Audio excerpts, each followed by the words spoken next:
2017 ની હું ચૂંટણી લડતી હતી એ ટાઈમે મારા મત વિસ્તારમાં 3 તાલુકા આવે અને 3 તાલુકાની અંદર જે મતદાર યાદી પ્રસિદ્ધ થવાની હોય છેલ્લી ત્યારે 1 મહિનો મારા પોતાના વ્યક્તિગત પ્રશ્નની મારા ત્યાં ચોકી માટે રાખવામાં આવતો કે ભાઈ આ ખબર રાખજો કે આ છેલ્લે દાડે ખોટા મતદારો દાખલ કરવામાં આવશે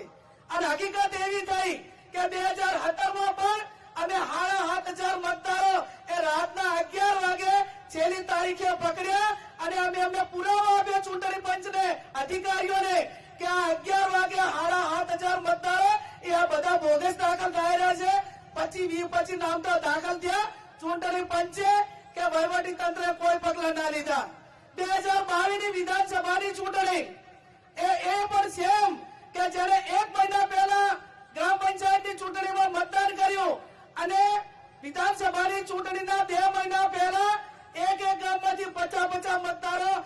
એને કેન્સલ કરવા માટેનો ટાર્ગેટ નક્કી કર્યો અને એમાંથી 2-3 ગામોનો પુરાવો પણ અમારી સામે આવ્યો અને પુરાવો આ તમે એમ જુઓ કે આ જે ગુજરાત સમાચાર છે એના 2022 નો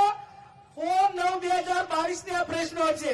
એને મામલતદારને કે પ્રાંત અધિકારીને અમે આવેદન પત્ર આપી અને પુરાવા રજૂ કર્યા કે આ ભાઈ આવા લોકોએ આટલા વોટ ચોરી કરી છે 2024 ની લોકસભાની ચૂંટણી હોય એ ચૂંટણીની અંદર બીજા જિલ્લામાંથી મતદાર યાદીમાં બનાસકાંઠાની અંદર નામ દાખલ કરવામાં આવ્યા અને આ ચોખવટ હું એટલા માટે કરું છું કે મારી વોટ ચોરીની જે પ્રેસ નોટ હોય કે મારા પેજ ઉપર પોસ્ટર હોય તો એ ખાકી ચડ્ડી વાળા ભારતીય જનતા પાર્ટી વાળા સાહેબ એવો આક્ષેપ કરે